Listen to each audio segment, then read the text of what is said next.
pessoal, sejam bem-vindos a mais um episódio do Gestar ao Acalentar. Eu, Carita Rosa.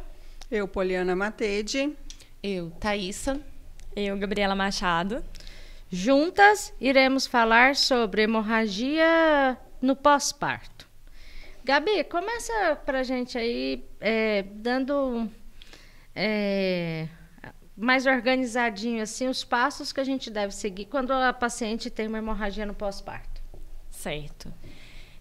Eu acho importante, antes de falar da hemorragia em si, a gente conversar sobre isso. Então, quando o parto acontece, o bebê nasce, a gente tem que lembrar que não acabou o parto, certo? Então, o bebê vai nascer, a placenta ela precisa sair, né, ser deictada, a gente avaliar no parto normal, né, o canal vaginal, ver se está tudo bem, se está tudo certo com o útero, como as coisas vão evoluindo, certo? E isso é muito importante, a gente ter esse cuidado especial nessa primeira hora pós-parto, para ver se tudo vai acontecer da forma que a gente espera que aconteça, que esse útero vai se contrair, que esse sangramento vai ser dentro do fisiológico. Então, esse olhar nessa primeira hora pós-parto é extremamente importante para a gente poder atuar, né, com rapidez, caso as coisas não estejam seguindo conforme deveriam ser.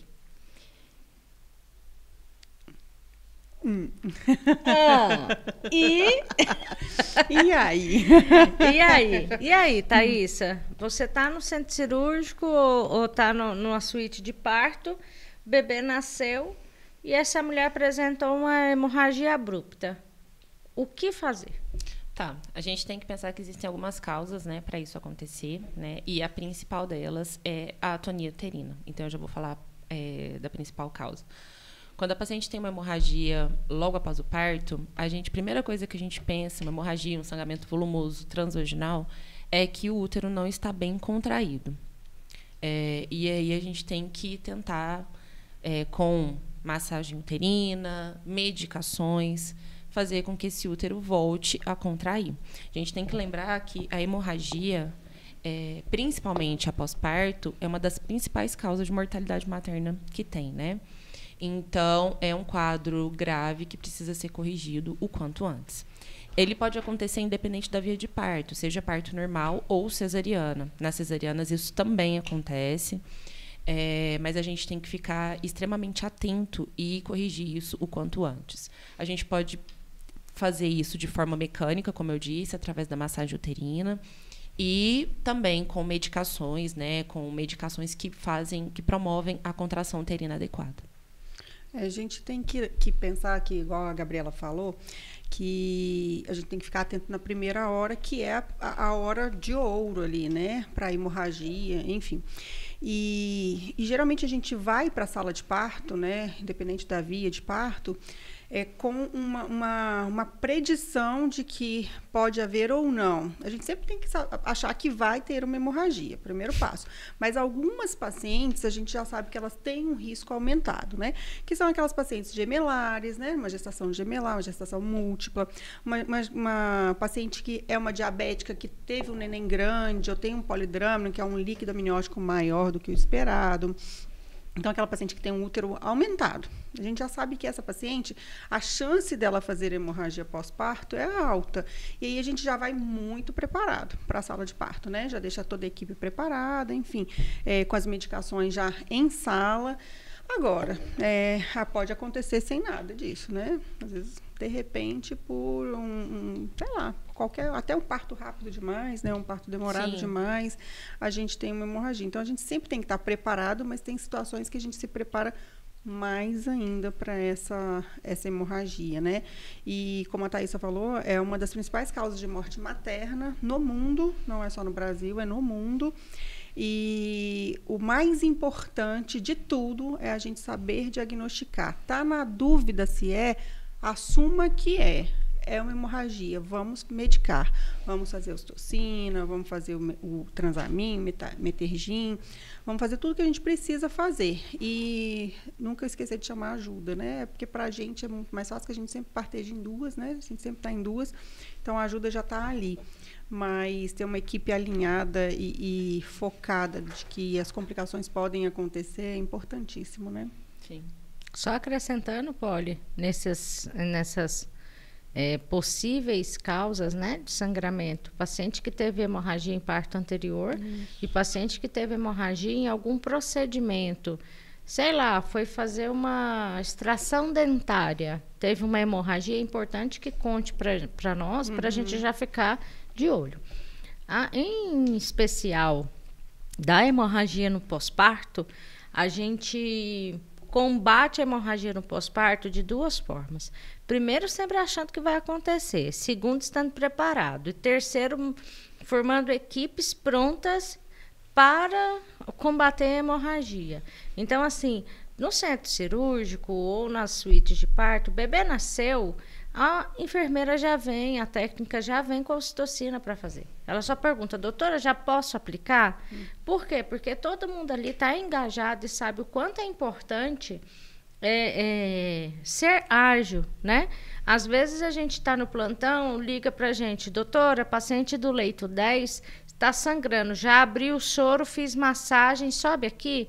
Por quê? Porque aquela pessoa é treinada, habilitada para dar o primeiro atendimento enquanto a gente chega e continua aquela sequência de tratamento para aquela mulher.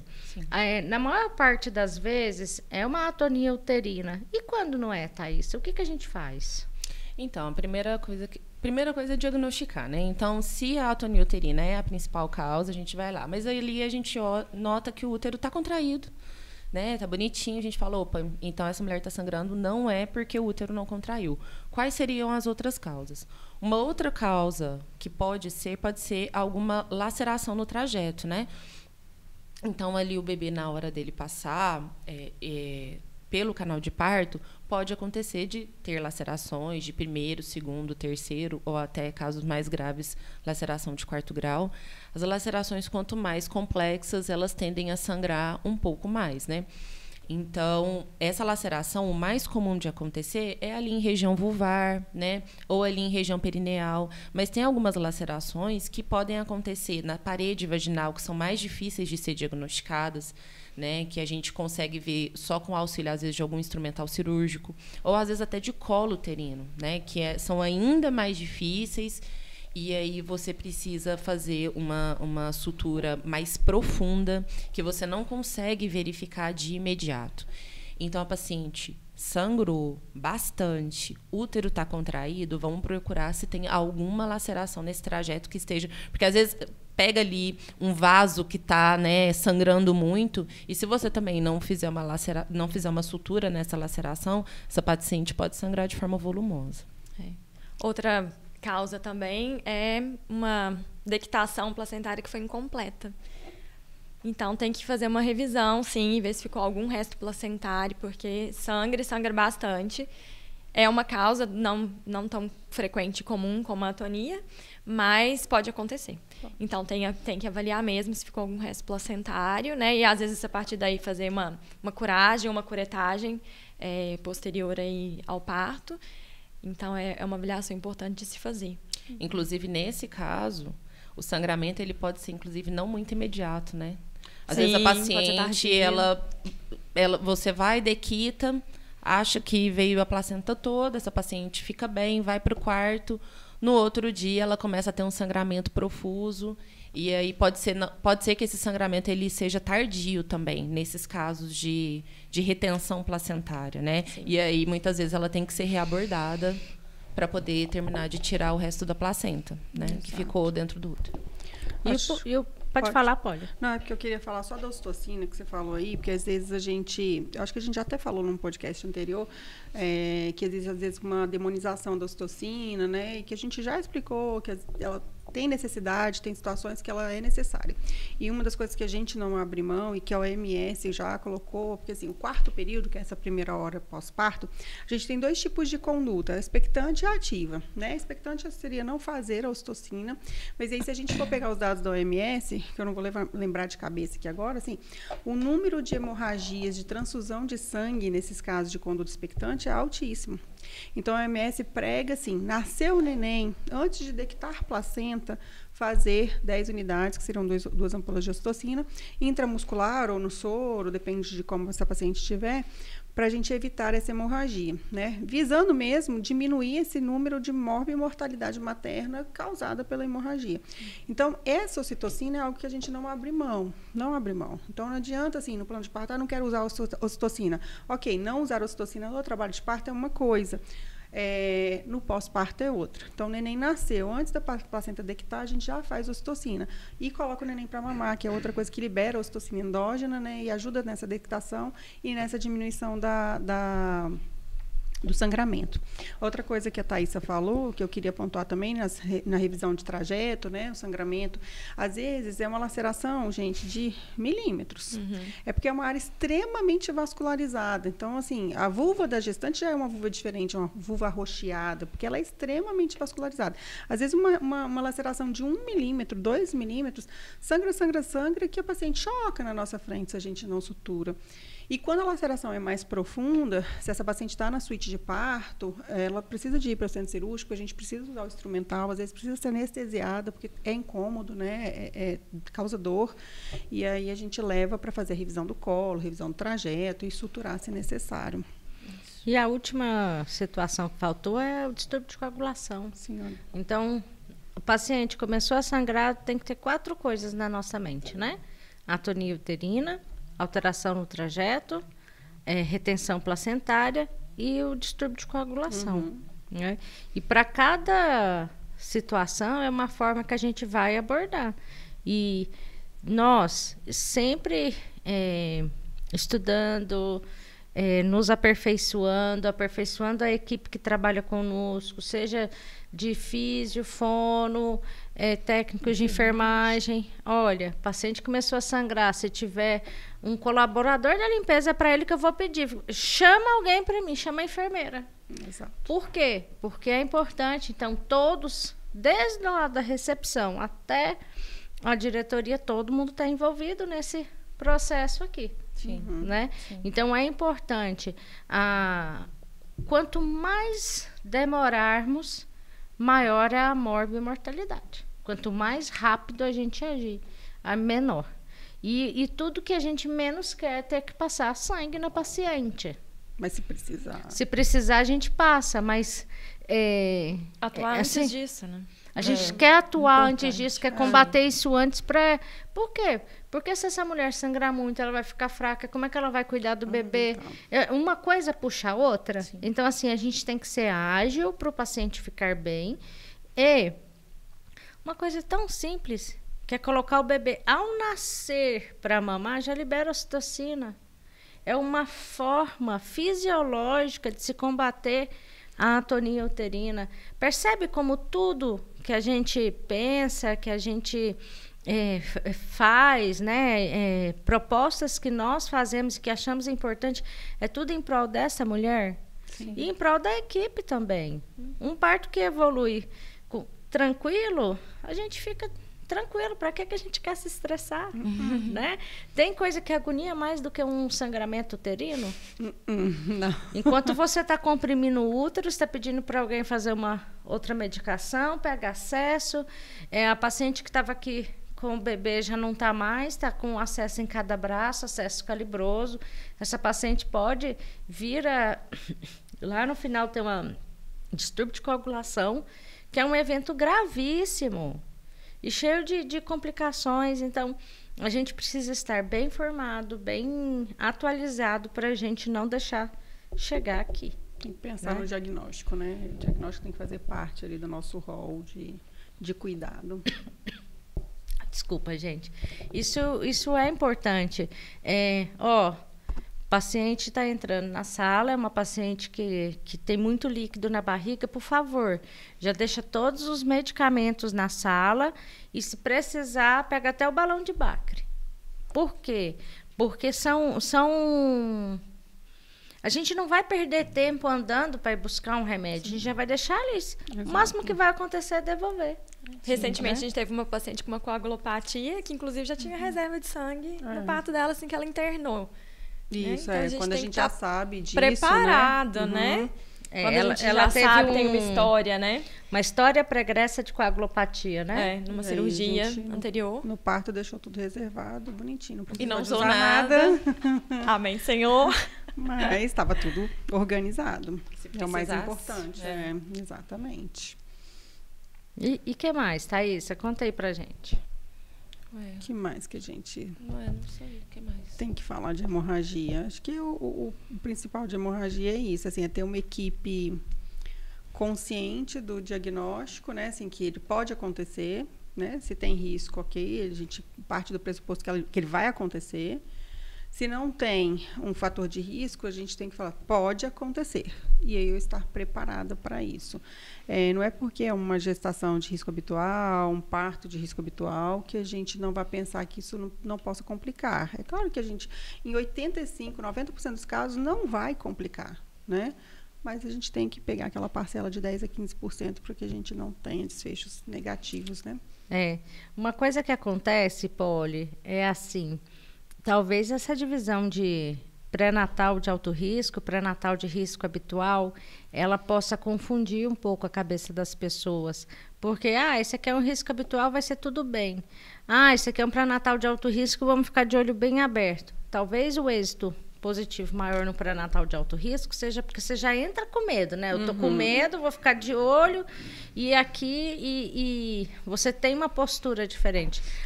Esse aqui é um risco habitual, não vai acontecer nada. Gente, distócia de ombro acontece no risco habitual. Exatamente. Hemorragia acontece no risco habitual. Então, quando a gente está com esse paciente, independente do tipo de pré-natal, a gente já está aqui, ó. Pode acontecer uma hemorragia, pode acontecer uma distócia, por isso que a gente trabalha em duas. Por quê? Porque isso é importante. Uma olha para a outra e já sabe o que está acontecendo. Na minha última distócia de ombro, eu falei, Poliana, distócia. Poliana, sabe? Foi uma coisa junto. Então, você trabalha em equipe, você melhora o resultado, você é muito mais ágil, né? Você tem que ter agilidade. E melhora os desfechos, né? Com certeza. Melhora desfechos. Voltando ao que vocês falaram, a primeira causa de morte materna é hemorragia. A segunda é pré-eclâmpsia. Que causa hemorragia. Que dá hemorragia. Então, percebe que tudo é hemorragia. É. Então, se a gente já vai armado para todo parto que pode ter uma hemorragia, a gente vai se sair bem, e o paciente é que vai ter esse benefício, né? Ele vai ser beneficiado porque você já está munido de Estrutura, né? Estruturado que pode acontecer. Você não vai esperar uma diabética com um bebê de 4 quilos, você vai falar assim, não, vai ser tudo bem, não vai dar distócia, não. Oi? Não sei. Pode ser que não. Não, mas você já coloca a paciente numa posição que favorece, se tiver uma distócia, que você vai ter um manejo melhor desse feto, né? Sim. Por isso que é importante também a questão do acompanhamento, né, do obstetra. Acontece em alguns casos, né, do obstetra vai lá, faz o parto, deitou, vai embora, né? É importante esse acompanhamento até o final da primeira hora, para poder realmente ter certeza que está tudo bem, que não vai ter nenhum evento adverso, porque eles podem acontecer, né? Toda gestação é tranquila até complicar. Todo pós-parto é tranquilo até complicar, né? Então, assim, a gente não sabe. Realmente, quem tem uma gestação de alto risco, ela tem mais chance de complicação, mas é o que vocês disseram. Qualquer um pode complicar. Basta estar grávida para você complicar de alguma forma, seja a gestação, seu parto ou o seu pós-parto. Né? Então, é super importante. E lembrar que existem casos extremos de hemorragia pós-parto que, dependendo do caso, a única resolução é até tirar o útero da paciente. Né? Pode ser que ela tenha apenas um filho, pode ser que tenha sido um parto extremamente prematuro e aquele bebê tenha ido a óbito e tenha que tirar o útero mesmo assim. Então, existem casos extremamente graves. É algo que a gente tem que realmente estar preparado para esse tipo de complicação e para resolver da melhor forma possível. Exatamente. É isso. É desafiador e angustiante, né? Mas é o que eu falo para as pacientes, assim, a paciente tem que animalizar o parto dela, né? O cérebro primitivo tem que estar ativo para que ela tenha o desfecho favorável dela. Mas o obstetra tem que estar extremamente racional. Então, assim, A gente está ali sentado na mão, que é o nosso papel, mas com a cabeça pensando em todos os passos que podem acontecer, em todos os caminhos. Não, se acontecer isso, eu vou fazer isso, se acontecer aquilo, eu vou fazer aquilo. Então, o paciente não pensa, mas a gente tem que estar pensando. Isso são os bastidores, né? Exatamente. Isso aí se chama bastidores. A gente está ali sorrindo, tranquilo. E uma coisa que eu sempre falo, quanto mais grave, mais calmo você vai ficar. Desse modelo. Porque quanto mais grave, mais nervoso você ficar, ninguém nervoso soluciona nada. Então, quanto mais grave, mais calmo, respire, vai dar tudo certo. Fala baixo, né? Quanto mais grave, mais baixo você vai falar, mais tranquilo você vai falar. Por exemplo, o que sai aqui da hemorragia, uma das coisas mais graves que tem na obstetrícia é o prolapso de cordão. A minha vontade, quando eu tenho um prolapso, é falar assim, alguém traz uma maca. Não. Oi, por favor, você, por gentileza, você pode trazer uma maca que aqui é um prolapso de cordão? Apenas um prolapso Por de quê? cordão. Porque as outras pessoas, se você gritar, eles não vão voltar. Eles vão sair correndo. É feito manada.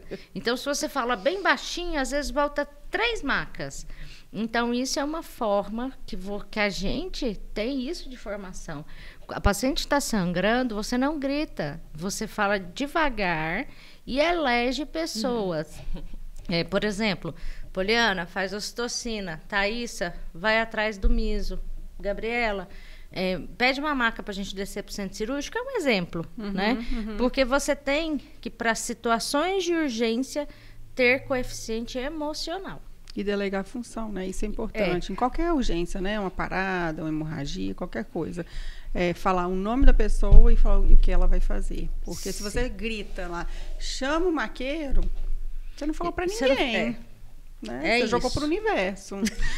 Espera o universo responder. Se o universo vai mandar o maqueiro, quem é você? Quem é você? Isso não adianta. Então, assim, é sempre estar treinando. Nós treinamos entre nós simulações. A gente, e se acontecer isso, e se acontecer aquilo. Por quê? Porque a gente precisa estar alinhado todos os dias. Exato. Alguém quer pontuar alguma coisa? Acho que fechou bem o assunto. Acho que é importante, a gente falou. Então tá, pessoal, ficamos por aqui hoje. Até o nosso próximo programa. Obrigada. Até o próximo. Tchau, tchau. Tchau, obrigada.